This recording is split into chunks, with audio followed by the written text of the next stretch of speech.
Salve, salve torcida, a gente tá de volta com o nosso canal Vamos Vasco, com as notícias, novidades aí, atualizações do Vascão, cara. Vamos falar da situação aí do Vieto, tivemos aí uma explicação do que está acontecendo com esse jogador, também vamos falar aqui do volante Luiz Gustavo, aquele mesmo da seleção, o Vasco tentou a contratação do atleta, também vamos falar aqui do Carlos Palácio, jogador que pertence ao Vasco, que está lá no Colo-Colo. Muito mais agora pra vocês, mas antes de começar o vídeo, deixa o like, se inscreve no canal aí se você não tá inscrito, ativa o sininho das notificações pra você receber os vídeos postados diariamente aqui no nosso canal Vamos Vasco, ficar sempre bem informado com as notícias, novidades do Vascão. Se inscreve aí, amigo, para ajudar a gente a chegar a 200 mil inscritos.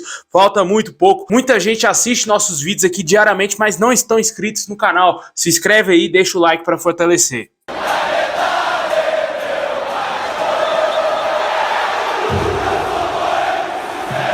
Bom, pessoal, ontem o Vasco venceu o Grêmio aí em São Januário. Jogo muito importante, uma vitória de suma importância para o Vasco aí, para o Vasco continuar vivo nessa luta contra o rebaixamento. E além do mais, o Vasco voltou a marcar um gol em São Januário após 5 meses, cara. O golzinho marcado pelo Verratti tirou a zica do Vasco, né, cara? O Vasco não marcava um gol, como eu disse, há 5 meses. O último gol marcado em São Januário foi contra aí o Bangu, em uma vitória lá no Campeonato Carioca no dia 9 de março, cara. Olha quanto tempo tem isso. E depois de muita coisa, vários jogadores deixaram o Vasco. O próprio Pedro Raul, que tinha feito um dos gols desse jogo, já nem joga mais com a camisa do Vasco. E agora o Verratti voltou aí a marcar um gol em São Januário. O Vasco volta a marcar um gol com o estreante da tarde de ontem. E o jogador já caiu nas graças do torcedor vascaíno, né? O torcedor espera que ele já seja titular no lugar do Sebastião Ferreira, que até agora não mostrou a que veio, né? Já estava mal quando estava lá na MLS nos Estados Unidos, lá no Houston Dynamo. Eu estranhei quando o Vasco contratou esse jogador devido ao retrospecto dele nessa temporada, né?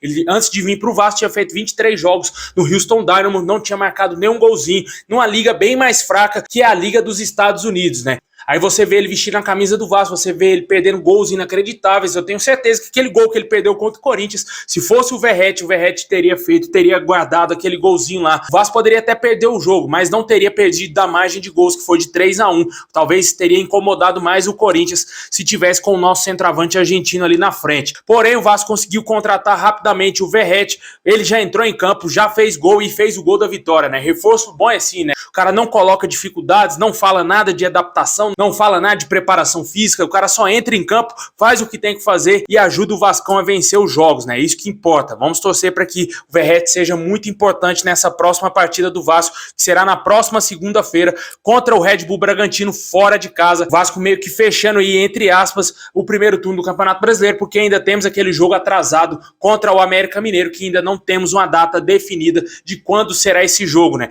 Além de resolver a data desse jogo contra o América Mineiro, o Vasco também tenta solucionar a questão de torcida em São Januário, né? Até agora o Vasco não tem uma posição se vai poder ter torcida no jogo, no primeiro jogo do retorno aí contra o Atlético Mineiro em São Januário, ou se vai ter que mandar o seu jogo para fora do Rio de Janeiro para aí sim ter torcedor, né? Já que o Maracanã é aquela frescura da dupla Fla-Flu, que eles não querem o Vasco lá, com certeza o Vasco não vai conseguir jogar no Maracanã. Infelizmente, o Luiz Melo fez de tudo para beneficiar a dupla Fla-Flu e hoje o Vasco é presa fácil, não consegue mandar um joguinho sequer no Maracanã, sem falar que o estádio também é nosso, né, cara? É sacanagem o que aconteceu com o Vasco aí, quando o Luiz Melo era CEO do Vasco, mas não conseguiu competir com a dupla Fla-Flu o direito de administrar o Maracanã. Infelizmente, se não tiver torcida em São Januário, o Vasco vai ter que mandar o jogo para fora do estado do Rio de Janeiro. E jogar no Rio de Janeiro pode ser que mande o jogo lá para Volta Redonda, talvez tente fazer um acordo aí com o Botafogo para jogar no Engenhão, algo que eu acho pouco provável de acontecer, mas são possibilidades, né? O Maracanã eu acho que tá com a porta totalmente fechada pro Vasco. Até agora o Ministério Público não respondeu aí as perguntas do Vasco quando vai poder ter torcedor novamente no seu estádio.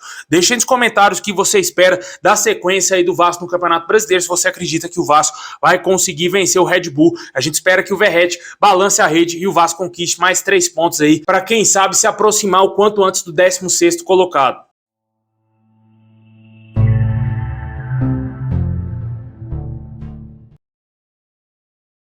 Também na partida de ontem contra o Grêmio, o atacante Rossi acompanhou a partida nas tribunas, né, cara? Lá em São Januário, assistindo a partida, né? Ele que deverá ser apresentado durante essa semana. Rossi que não vem entrando em campo desde o mês de fevereiro, não tem contrato com o clube desde abril, né? Quando saiu lá do futebol árabe, e o jogador teria chamado a atenção do técnico Ramon Dias quando enfrentou lá no futebol da Arábia, né? E o jogador foi contratado e essa semana deverá acontecer a apresentação oficial do Rossi, jogador que volta aí ao Vasco depois de alguns anos e vai precisar de algum tempo aí para recuperar a parte física, para recuperar aí o seu ritmo de jogo, porque como eu disse, já tem vários meses que o Rossi não entra em campo. É um jogador que vai ajudar assim a gente espera que ele dê o sangue, a raça dele dentro de campo para ajudar o Vasco aí a se livrar do rebaixamento, assim como foi lá naquele ano de 2019, quando ele foi peça fundamental naquele time do Luxemburgo. Bom, pessoal, a diretoria do Colo-Colo do Chile se movimenta para tentar manter o atacante Carlos Palacio, né? O jogador que pertence ao Vasco, está emprestado ao clube chileno. Nessa atual temporada foram 22 partidas lá com o Colo-Colo, 15 atuando como titular. Ele marcou 8 gols e deu 2 assistências. Ressaltar que o Colo-Colo precisa pagar mais $500 mil,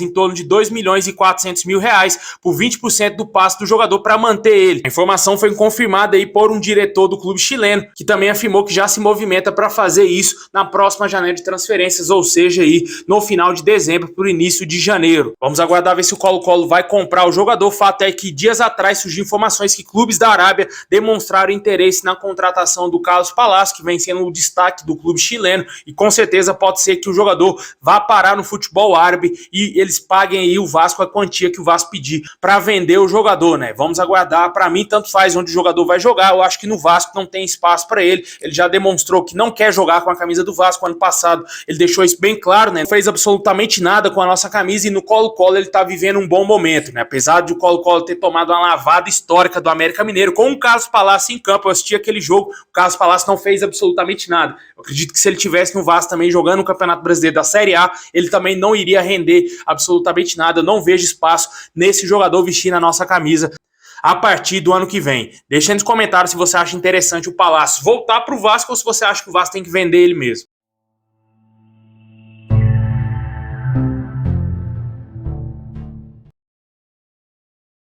Bom, e para fechar nosso vídeo aqui, vamos falar do mercado da bola e do Vasco, né, cara? A proposta do Vasco pelo Vieto teria balançado sim o jogador, de acordo com o jornalista Lucas Pedrosa, mas ele recebeu uma proposta muito elevada do futebol árabe. A informação que o jornalista tem é de que ele vai ganhar cerca de $7 milhões por ano, na cotação atual, cerca de 35 milhões de reais, algo em torno de 2 milhões e 900 mil reais por mês, né? Totalmente inviável uma proposta dessa. O Vasco não teria condições de competir financeiramente com o futebol árabe. Com certeza isso afastou totalmente o jogador, além de, claro, a esposa do jogador ficar de mimimi e querer permanecer na Europa. Ele não vai permanecer na Europa, não vai vir para o Vasco e vai parar no futebol árabe, né? Infelizmente, o Vieto não será jogador do Vasco. O Vasco vai ter que buscar um outro camisa 10 aí no mercado. Vale ressaltar mais uma vez que o Vasco não pode contratar jogadores que estão em outros clubes, somente jogadores que estão livres no mercado, né? O mercado fica mais estreito e com certeza o Vasco vai ter que garimpar bem o mercado aí se quiser achar algum meio de criação. As informações que a gente tem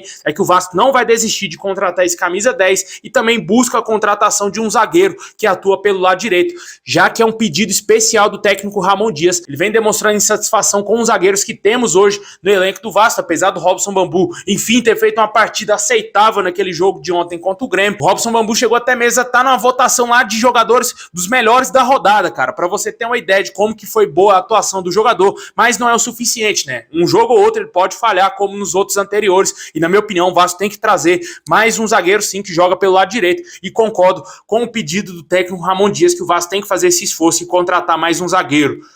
Mas, obviamente, a gente sabe que a posição mais carente no time do Vasco hoje é um meia de criação, camisa 10. E, na minha opinião, também falta um atacante, cara. Precisa de mais um atacante que atua pelo lado de campo para, quem sabe, ser mais efetivo também ali, junto com o Orediano, que já vem jogando bem pelo lado direito. Eu ainda sinto o Gabriel Peck bem limitado. Perdeu um gol inacreditável ontem, apesar de ter dado assistência para o Pablo Verratti. Eu acho que o Vasco precisa de mais. Precisaria de mais um atacante que atua pelo lado esquerdo com a maior capacidade, já que o Serginho vem tendo pouquíssimo espaço com o técnico técnico Ramon Dias, que foi um dos reforços contratados aí pelo Paulo Brax. Bom, e o Lucas Pedrosa também trouxe informações que o Vasco se esforçou para tentar a contratação aí do volante Luiz Gustavo, aquele mesmo da seleção brasileira que estava no 7-1, que passou pelo Bayern de Munique, Wolfsburg, vários clubes lá no futebol alemão e também jogou no Fenerbahçe. Atualmente o jogador está no futebol árabe. O Vasco teria oferecido cerca de 1,5 milhão de salários para o jogador, mas infelizmente não conseguiu competir com a Arábia. A negociação acabou que não deu certo, né? Depois disso, o Vasco contratou o Medel, viu uma grande oportunidade no mercado e fechou com um chileno que vem jogando muito bem, já caiu nas graças do torcedor. Quando o Medel foi contratado, eu falei aqui no canal, esse jogador vai ser capitão do Vasco.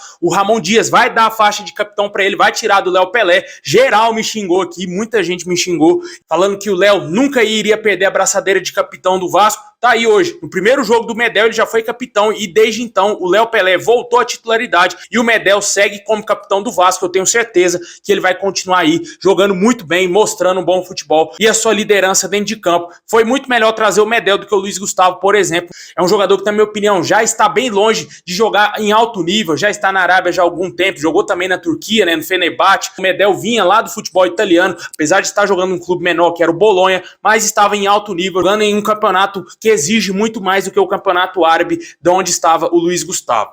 Deixa aí nos comentários o que você acha dessa situação envolvendo reforço, se você acredita que o Vasco ainda vai trazer o camisa 10 e também o tão sonhado zagueiro aí que o Ramon Dias quer.